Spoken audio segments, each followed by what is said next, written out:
Teachers వార్తలు ప్రేక్షకులకు నమస్కారం. రాష్ట్ర మంత్రివర్యులు ఒంగోలు పార్లమెంట్ టీడీపీ అభ్యర్థి సిద్ధా రాఘవరావు సతీమణి శ్రీమతి సిద్ధా లక్ష్మీ పద్మావతి ఆదివారం ఎర్రగొండపాలెం మండలం అమ్మాని గుడిపాడుతో పాటుగా పలు గ్రామాల్లో సినీ నటి దివ్యవాణితోనూ స్థానిక నాయకులు మన్యం రవీంద్ర, టి అరుణలతోనూ కలిసి ఎన్నికల ప్రచార కార్యక్రమం నిర్వహించారు. ఎంపీ అభ్యర్థిగా సిద్ధా రాఘవరావును, ఎమ్మెల్యే అభ్యర్థిగా అజితారావును గెలిపించాలని ఓటర్లను ఓట్లు అభ్యర్థించడం జరిగింది. రేపు ఏప్రిల్ 11వ తారీఖు జరగబోయే ఎన్నికల్లో భాగంగా ఈ రోజు మేము ఇక్కడికి రావడం జరిగింది. మన డాక్టర్ గారు అయితే పట్టుపట్టి తీసుకొచ్చారు. అమ్మ మీరు కంపల్సరీగా ఈ ఊరు రావాలి, మన వాళ్ళందరూ కూడా ఒక్కసారి మీరు వచ్చి కనిపించి వాళ్ళకి సంతోషంగా ఉంటుంది, అందరూ మన వాళ్ళమ్మ వాళ్ళు ఎదురు చూస్తున్నారు అని డాక్టర్ గారు అయితే గట్టిగా పట్టుబట్టడం జరిగింది. ఎందుకంటే మనకి చాలా తక్కువ టైం వచ్చింది ఉన్నది.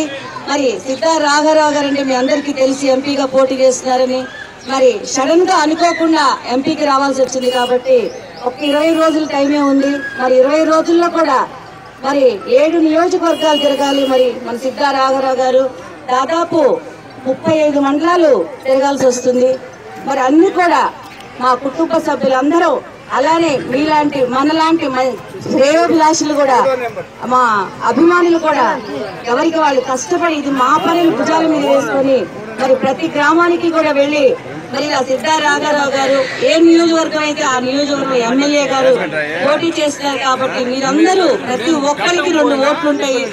2 ఓట్లు కూడా మరి సైకిల్ గుర్తుకు వేసి తప్పకుండా మన తెలుగుదేశం ప్రభుత్వాన్ని మళ్లీ అధికారంలో తెచ్చుకోవాలని కూడా ప్రచారం చేస్తున్నారు. మరి వారందరికీ కూడా నా పేరు అభినందనలు తెలియజేస్తున్నాను. అలానే ఇక్కడ సిపిఎన్ ఆర్మీ వాళ్ళు కూడా తను చక్కగా వర్క్ చేస్తున్నారు ప్రతి గ్రామంలో కూడా. మరి వారికి కూడా నా అభినందనలు తెలియజేస్తున్నాను. ముఖ్యంగా మీరందరూ ప్రతి ఒక్కరు కూడా ఆలోచించాలి. గత ప్రభుత్వంలో ఎప్పుడూ లేనంత అభివృద్ధి మరి మన తెలుగుదేశం ప్రభుత్వంలో జరిగింది. ఇప్పుడు ఏ అభివృద్ధి జరిగినా కూడా అది మన తెలుగుదేశం ప్రభుత్వంలో జరుగుతుందని కూడా ప్రతి ఒక్కళ్ళు కూడా గుర్తుపెట్టుకోవాలి. ఎందుకంటే రాష్ట్రం విడిపోయింది, మరి మనకి ఎక్కడా నిధులు లేవు. పరిస్థితుల్లో మీరందరూ కూడా ఒకటే ఆలోచించారు.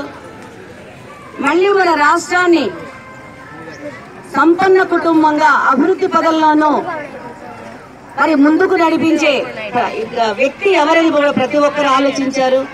మరి అలాంటి వ్యక్తి ఒక్క మన చంద్రబాబు నాయుడు గారు తప్ప ఎవరికి సాధ్యం కాదు ఇదని కూడా మీరందరూ ఆలోచించి నిర్ణయం చేసుకొని మరి మంచిగా చక్కగా ఆశీర్వదించి మరి మన చంద్రబాబు నాయుడు గారిని, మన తెలుగుదేశం ప్రభుత్వాన్ని ముఖ్యమంత్రిగా చేశారు.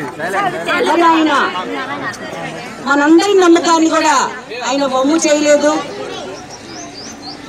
అనుకున్న దానికన్నా కూడా శరవేగంగా ఆయన అభివృద్ధి సంక్షేమ పథకాలు కూడా 2 రేసు గుర్రాల్లాగా పరిగెత్తిస్తున్నారా లేదా చెప్పాలి మీరందరూ. అమ్మ మంగళలు పరిగెత్తిస్తున్నారు కదా. 2 కూడా, ఒక పక్క అభివృద్ధి, మరో పక్క సంక్షేమ పథకాలు. అసలు నిజంగా ఏ ప్రభుత్వంలో జరిగే ఒకసారి గుర్తు తెచ్చుకోండి. మన చంద్రబాబు నాయుడు గారు ప్రవేశపెట్టిన పథకాలు 112 పథకాలు ప్రవేశపెట్టారు, అభివృద్ధి సంక్షేమ పథకాలు. మరి ఇవన్నీ కూడా అందరికీ అందుబాటులో ఉన్నాయి, అందరూ కూడా అందుకుంటున్నారు. అవన్నీ కూడా మీ అందరికీ తెలుసు. మరి ఇలాంటి మన ఇంత అభివృద్ధి, ఇన్ని సంక్షేమ పథకాలు పెట్టిన మన తెలుగుదేశం ప్రభుత్వాన్ని మళ్ళీ కూడా మీరందరూ కూడా గెలిపించుకొని మళ్ళీ మన చంద్రబాబు నాయుడు గారిని ముఖ్యమంత్రి పీఠ మీద కూర్చోబెట్టాలి. అలానే మన సిద్ధా రాఘవరావు గారిని ఎంపీగా మరి పార్లమెంటుకు పంపించాలి. అలానే మన అజితారావు గారిని గెలిపించుకొని అసెంబ్లీకి పంపించాలి. మరి మీకు ఎప్పుడు జరిగినంత అభివృద్ధి మన వెంకట సుబ్బయ్య గారు హయాంలో జరిగింది, బాగా జరిగింది.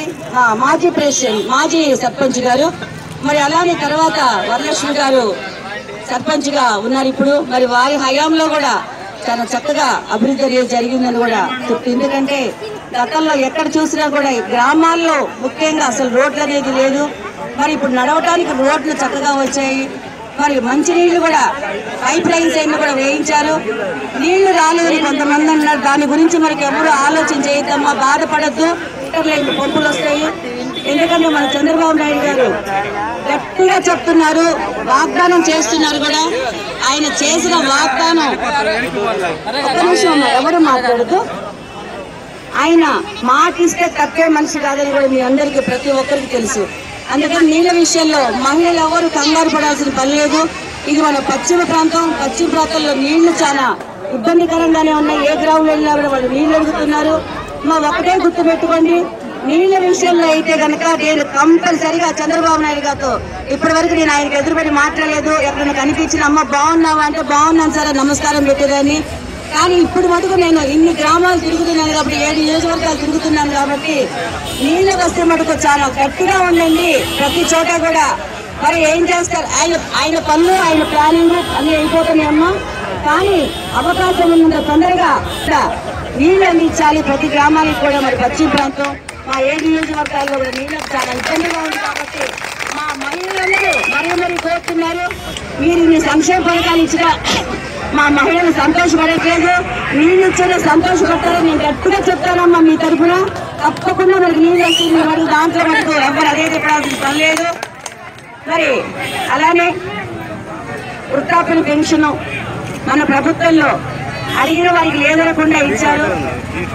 అలానే మొన్న మనం అందరం పసుపు కుంకుమ తీసుకున్నాం కదమ్మా, అందరం తీసుకున్నాం కదా, తల్లి అందరం పసుపు కుంకుమ తీసుకున్నాం కదా. మరి తీసుకున్నారో నాకు తెలుసు. నేను కూడా పసుపు కుంకుమ కార్యక్రమంలో దాదాపు 20 గ్రామాలకు వెళ్ళి 3 రోజులు పసుపు కుంకాలు ఇచ్చొచ్చాను. మరి అంతటి అభిమానాన్ని మన పుట్టింటి మీద మనం అయితే ఏ విధంగా అభిమానం పెంచుకుంటామో మరి మన తోబుట్టువైన మన చంద్రబాబు మన దగ్గర ఉన్న ఒకటే ఒక అభిమానం, మన ఓటు. తప్పకుండా మీరందరూ కూడా మీ దగ్గర ఉన్న వజ్రాయుధం లాంటి ఓటు మన చంద్రబాబు నాయుడు గారికి వేసి ఆయన దగ్గర వజ్రాలు లాంటి పథకాలు ఉన్నాయి, అవన్నీ మనం తెచ్చుకోవాలి అవన్నీ కూడా. ఇంకా ఎందుకంటే పుట్టినిల్లు ఊరుతా ఉండాలి, అక్కడ పుట్టింట్లో అదొక్కటి గుర్తుపెట్టుకోండి అందరూ కూడా. మరి నిరుద్యోగ మితి పెట్టారండి, 100 మందిలో పెట్టారు. మరి ఎక్కడా కూడా అలాంటి ఏ ప్రభుత్వం కూడా అలాంటి పని ఇంత మటుకు చేయలేదు. మరి మన చంద్రబాబు నాయుడు గారు చక్కగా ఆలోచించారు. నిరుద్యోగ మితి 100% కావాల్సిందే. మరి చదువుకున్న పిల్లలు ఇంట్లో ఉంటారు. మరి వాళ్ళందరూ కూడా ఏ చిన్న పని కూడా తల్లిదండ్రులు ఆధారపడాలంటే వాళ్ళు చాలా సిగ్గుపడుతుంటారు. అందుకని మన చంద్రబాబు నాయుడు గారు మంచి ఆలోచన చేసి వాళ్ళకు 2000 రూపాయలు పెన్షన్ ఇవ్వడం జరిగింది. మరి వాళ్ళ ఖర్చులకి నెలకి ఎవరిని అడగకుండా సరిపడా గెలిచాక మనందరం గెలిపించుకొని 3000 తీసుకోవాలి. 3000 మరి అందరూ గుర్తుంచుకోండి.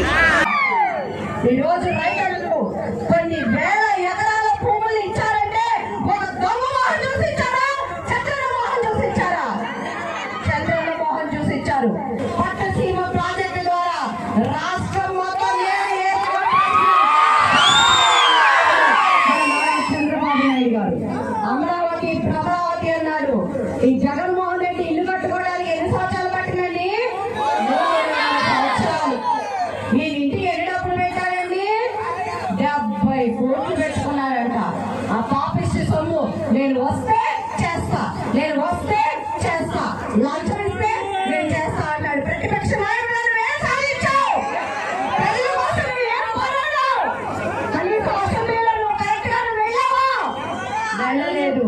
మన బిడ్డల స్కూల్ కి కరెక్ట్ గా వెళ్ళకపోతే పాస్ చేస్తారా?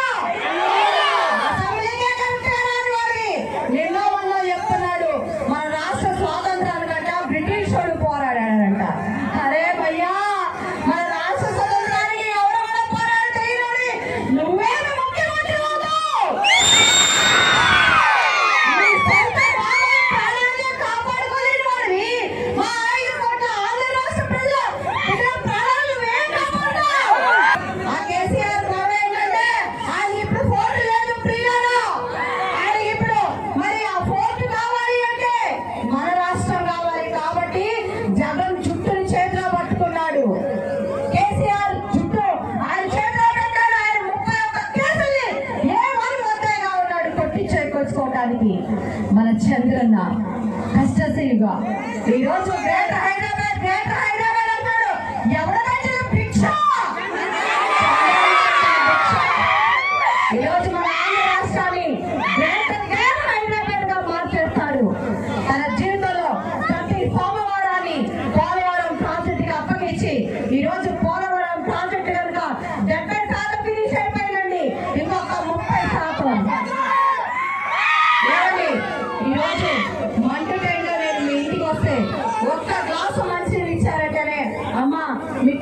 చల్లగా ఉండాలని పిలుస్తాను. ఈ రోజు మన రాష్ట్రం మొత్తం నీరు ఏరుగా పార్చ